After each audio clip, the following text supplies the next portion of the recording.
Live from New Delhi, you're watching DD India Live, India's voice to the world. I'm Tanvi Taneja, coming up in the next 30 minutes. India's Prime Minister Narendra Modi is in Washington, D.C. for a bilateral meet with President Trump. U.S. Director of National Intelligence Tulsi Gabbard calls on the Indian Prime Minister. Trump says Putin and Zelenskyy want peace. Phone calls to both kick off talks to end Ukraine war immediately.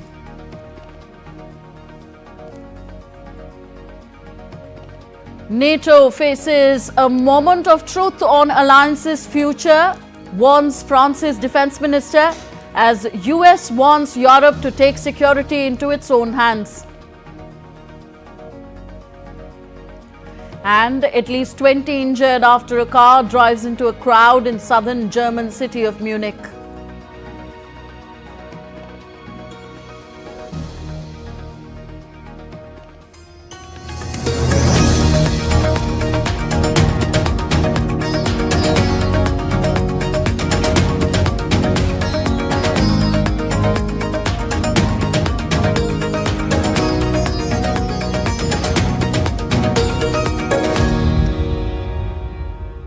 India's Prime Minister Narendra Modi is on a two-day visit to the United States. Prime Minister Modi will be one of the first few global leaders to meet President Trump early in his second presidency. The visit aims to strengthen India-US relations, focusing on key areas such as technology, trade, defense, energy, supply chain resilience, and global security challenges, highlighting the depth of the bilateral partnership. During his 36-hour stay, Prime Minister Modi is scheduled to hold bilateral meetings with President Donald Trump. This is Prime Minister Modi's first bilateral visit to the US since Trump was sworn in for his second term, and places him among the select few foreign leaders visiting Washington within weeks of the new administration's inauguration. Prime Minister Modi is the fourth foreign leader to meet Trump in the White House in less than a month after he took office for a second term. He will also meet several members of Trump's cabinet, as well as US business leaders and members of the Indian American community.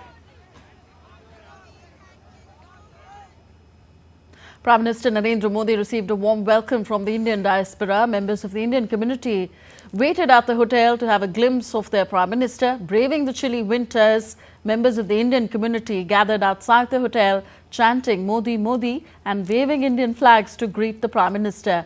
The Indian Prime Minister also reciprocated the diaspora's affection and spoke to the members of the community. अनुभव जो है बहुत ही अच्छा रहा। ये कहें कि विश्व का सब कुछ मिल गया। मोदी जी ने हमें आशीर्वाद दिया और भारत के प्रधानमंत्री जो कि इतने सुलझे हुए, इतने पहुंचे हुए, इतने कर्मठ इंसान हैं, जो लाखों करोड़ों भारतवासियों की दिन रात सेवा कर रहे हैं, ऐसे महापुरुष का आशीर्वाद पाकर जीवन धन्य हो गया। बहुत अच्छा लगा, मोदी जी से हाथ मिलाया। मोदी जी ने बहुत खुश हो गया देख के मोदी जी को। बहुत बढ़िया है। हमें उससे मिलकर बहुत खुशी हुई।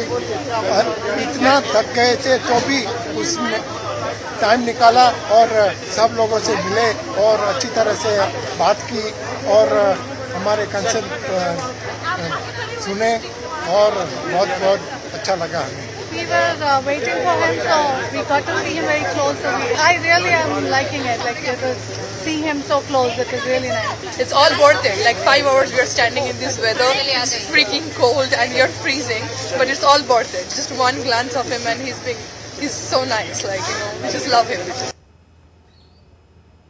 US Director of National Intelligence Tulsi Gabbard called on Prime Minister Narendra Modi. Prime Minister Modi fondly recalled his earlier interactions with Gabbard.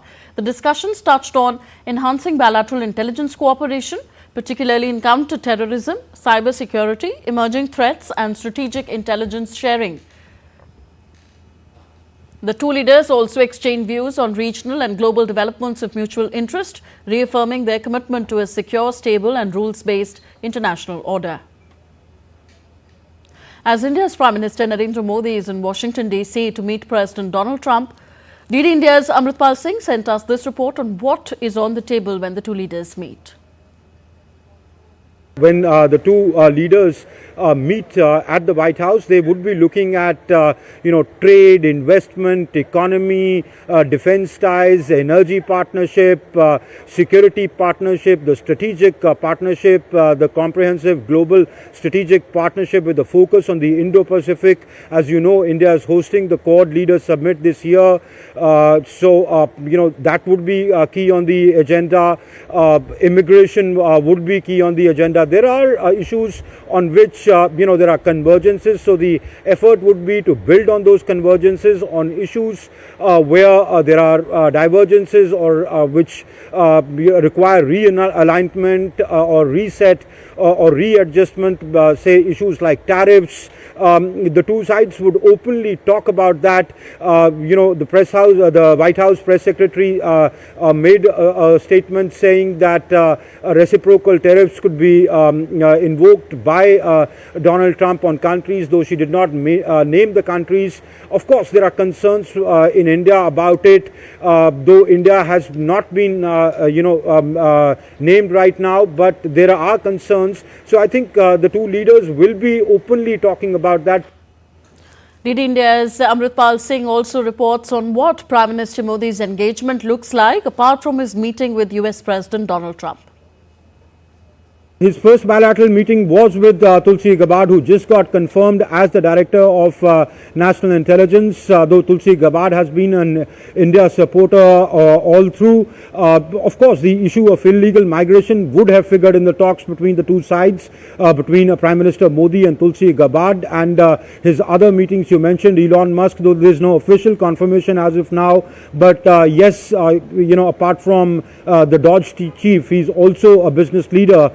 The other meetings could be with cabinet members of Donald Trump's administration, but also, business leaders, where Prime Minister Modi would, convey that India, given its growth story, given the growth opportunities and the business opportunities that India offers, it is in the interest of both countries and businesses from the United States to invest in India and gain or benefit from the opportunities that a growing India offers to the world, and not necessarily at counter purposes. So I think he shall be putting out during his bilateral meetings that the idea should be to explore areas where the two sides can cooperate and not be at cross purposes. Amritpal Singh reporting from Washington, D.C.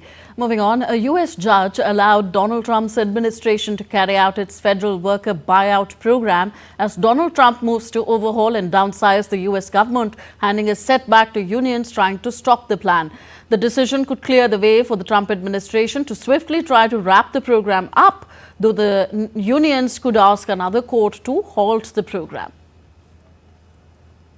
US President Donald Trump plans to announce reciprocal tariffs on every country that charges duties on US imports. The president has already stunned markets by announcing tariffs on all steel and aluminium imports beginning on March 12th. Last week, Trump imposed an additional 10% tariff on Chinese goods effective from February 4th, with Chinese countermeasures taking effect this week. But we'll be signing reciprocal tariffs. The world has taken advantage of the United States for many years. They've charged us massive tariffs that we haven't charged them. US President Donald Trump made phone calls to Russian President Vladimir Putin and Ukrainian President Volodymyr Zelenskyy as part of efforts to resolve the Ukraine conflict. Trump directed officials to begin discussions aimed at ending the conflict, marking a significant step in diplomatic efforts. A report.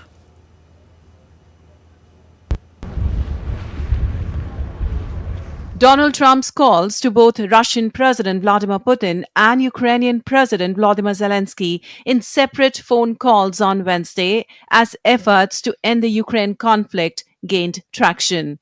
The US president has set the ball rolling as he instructed officials to begin talks on ending the conflict.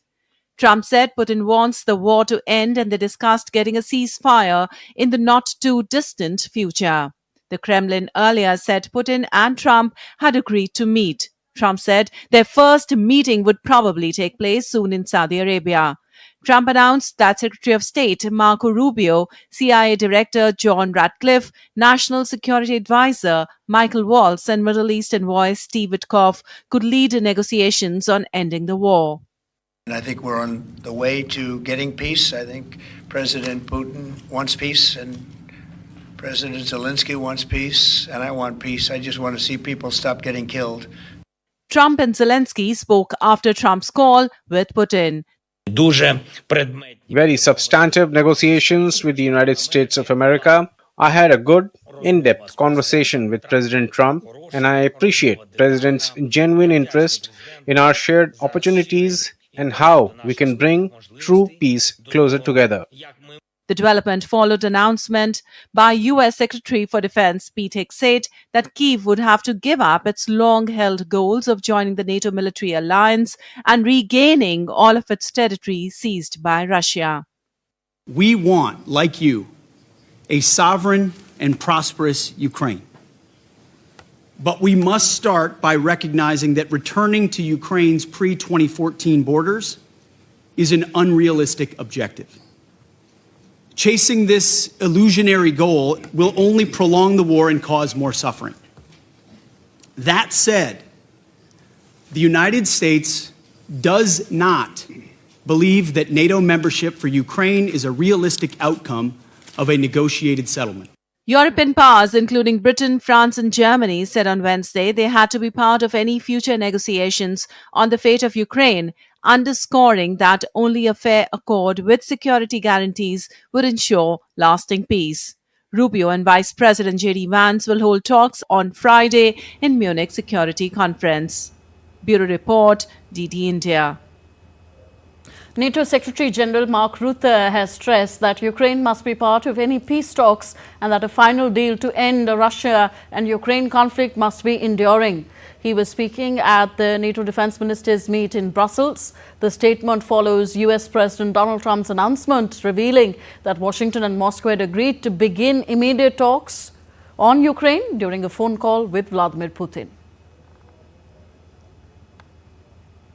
We all want peace in Ukraine, rather sooner than later. We all want Ukraine to be in the best possible position when those talks start, to make sure that they can be concluded successfully. And as also Pete Hegseth said yesterday, the new American Secretary of Defense, it is crucial that whatever comes out of those talks, it is durable, it is enduring. No Minsk III. We cannot have that again. We cannot have Putin again trying to capture a square kilometer, a square mile of Ukraine in the future. Meanwhile, Swedish Defence Minister P. Johnson stated that Ukraine could still join NATO in the future, provided it meets all the necessary conditions. Well, as far as I understand, the U.S. position from this administration is that this is about claiming that NATO membership should not be part of this political agreement. I don't foresee the NATO membership as such being off the table for Ukraine. Our position is well known and communicated, and we stand behind what was said at the Washington summit, of course, that Ukraine's future is in NATO. Meanwhile, France's defense minister warned on Thursday that NATO faces a moment of reckoning on its future as the United States and Russia set in motion negotiations on ending the war in Ukraine. France's defense minister Sébastien Lecornu said NATO allies needed to think long-term and beef up their defense industries as Washington demands that Europe take security into its own hands.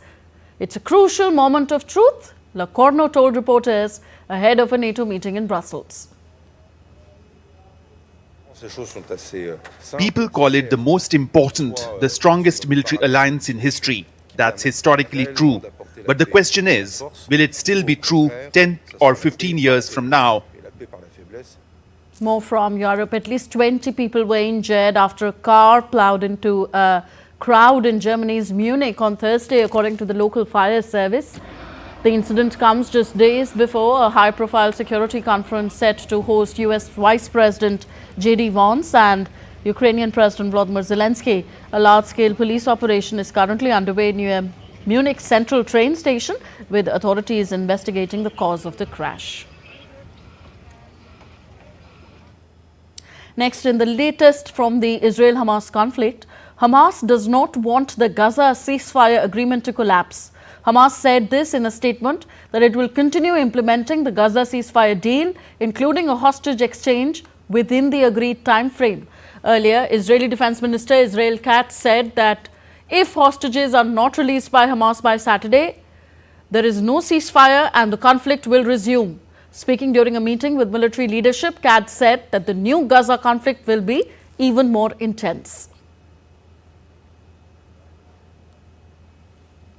On to Africa now. M23 fighters and Rwandan troops pushed further into the Eastern Democratic Republic of Congo. The advance of M23 rebels into East Congo's South Kivu province could trigger a humanitarian catastrophe in an area already housing thousands of displaced people, said Provincial Governor Jean-Jacques Purusi Sadiki. According to the UN figures, about 3,000 people were killed in days of violence that preceded the capture of Goma, the capital of North Kivu province. Hospitals were also overwhelmed with casualties and humanitarian operations in the city were hindered as non-essential aid workers had to be evacuated and warehouses were looted. We are fearing a humanitarian catastrophe should the war attend this place.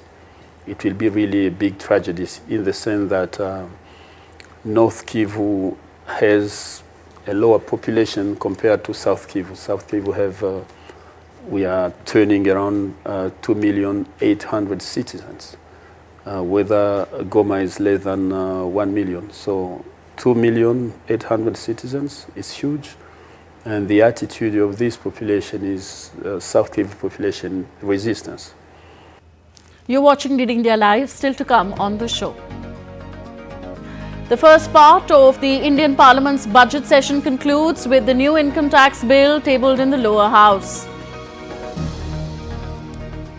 And Indian Railways set to launch train service between Katra and Srinagar, marking a significant step in connecting the Kashmir Valley to the rest of India.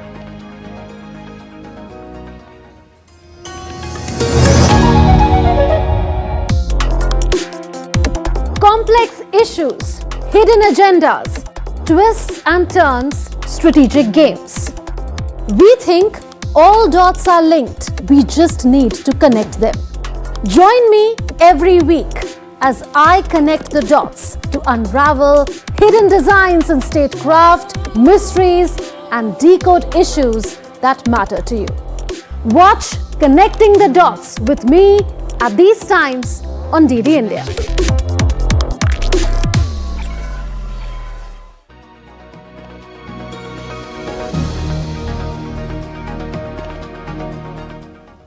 You're watching DD India Live. I am Tanvi Taneja. The first part of the budget session of Indian Parliament concluded on Thursday with significant developments in both houses of Parliament. In the lower house, Finance Minister Nirmala Sitharaman introduced the Income Tax Bill 2025 and recommended Speaker Om Birla to refer it to the Select Committee of Lok Sabha. While in the upper house, replying to the general discussion on Union Budget 2025-26, Minister Nirmala Sitharaman said that the goal of the budget is to accelerate growth, secure inclusive development and invigorate private sector investments. First advanced estimates from the NSO has said that India's economy will grow by 6.4% in real terms and about 9.7% in nominal terms. So the budget this year, we have kept our goals in such a way that we are able to accelerate growth, secure inclusive development, invigorate private sector investments, uplift household sentiments, and also to directly or indirectly enhance spending power of the Indian rising middle class. The report of the Joint Committee on the Waqf Amendment Bill 2024 was tabled in both houses of Indian Parliament today. The Government of India said that the welfare, safety and security of Indian fishermen are of the highest priority.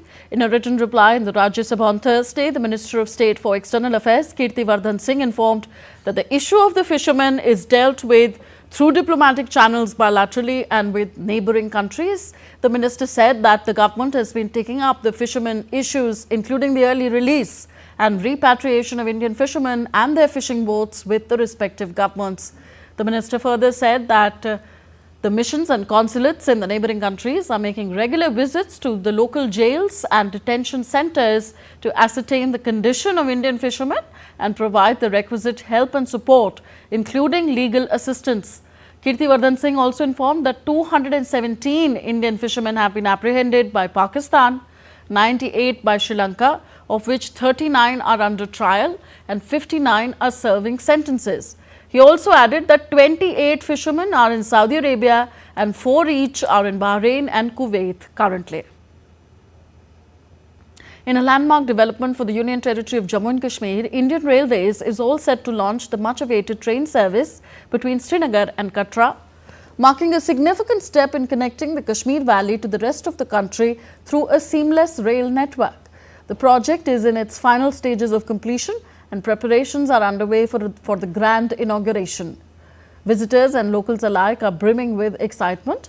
Many believe that this project will not only bring economic growth to the region, but also provide a convenient world-class travel experience. Tamil Nadu Governor R.N. Ravi flagged off the first train of the third Kashi Tamil Sangamam from Chennai Central Station, carrying 200 delegates as part of the cultural exchange program between Tamil Nadu and Varanasi in Uttar Pradesh. The program coincides with 2 significant events, the Mahakumbh at Prayagraj and the recent consecration of the Ram Janmabhoomi temple in Ayodhya. Delegates will have the opportunity to participate in the Holy Snan at Sangam and visit the Ayodhya temple. The initiative builds on the success of the Kashi Tamil Sangamam 2.0, which was inaugurated by PM Modi in December 2022, marking the first ever real-time app-based Tamil translation of PM speeches for the Tamil delegates. India's National Disaster Management Authority is conducting a 2-day international workshop on Heatwave 2025 with the theme Advancing City-Level Heat Action Plans and Multi-Sectoral Adaptation for Resilient Communities. Speaking at the event, Rajinder Singh, member and HOD NDMA, highlighted that India has taken significant steps towards building adaptive and resilient urban landscape through innovation heat action plans. As a nation committed to addressing climate change, India has taken significant steps towards building adaptive and resilient urban landscape through innovative heat actions plan. We have almost 250 heat action plans ready. As we explore innovative solutions and share, recognize that the process of adaptation is inherently local. Prime Minister Narendra Modi extended his wishes on World Radio Day, sharing on the social media platform X. He wrote, and I quote him, "Happy World Radio Day. Radio has been a timeless lifeline for several people, informing, inspiring and connecting people. From news and culture to music and storytelling, it is a powerful medium that celebrates creativity. I compliment all those associated with the world of radio. I also invite you to share your ideas and inputs for this month's Man Ki Baat program, which will take place on the 23rd. Unquote. And on to some sporting action now. Rajat Patidar has been appointed new captain of Royal Challengers Bengaluru for the IPL season 2025. He is the 8th captain for the RCB and has played 3 seasons for the franchise since joining them in 2021 and has grown into one of their key batters, scoring 799 runs in 28 matches at a strike rate of 158.85. The development was contrary to expectations that Virat Kohli would lead RCB again after they did not retain Faf du Plessis, their captain from 2022 to 24. Virat also extended his support to Rajat Patidar, saying that he and team members will always be there to support him. The 2025 edition of the IPL begins on March 21st. On to Champions League, German giants Bayern Munich defeated hosts Celtic 2-1 in their Champions League playoff first leg on Wednesday. Bayern are hoping to go all the way to this season's final, which will be played at their own Allianz Arena in Munich on May 31st. They threatened to run riot against the Scottish champions at the Celtic Park as they dominated the first half and took the lead. The return match between both the teams will be held in Munich on February 18th. That's all for this edition of DD India Live. Do let us know your thoughts on the news of the day. Connect with us on our different social media handles at DD India Live. And for those on the go, you can catch all the latest news and updates from India and the world on our DD India mobile app. The app is available on both Android and iOS platforms. We'll be back with more news as it breaks around DD India. I'm Tanvi Taneja from all of us here in New Delhi. Thank you for watching. Namaskar.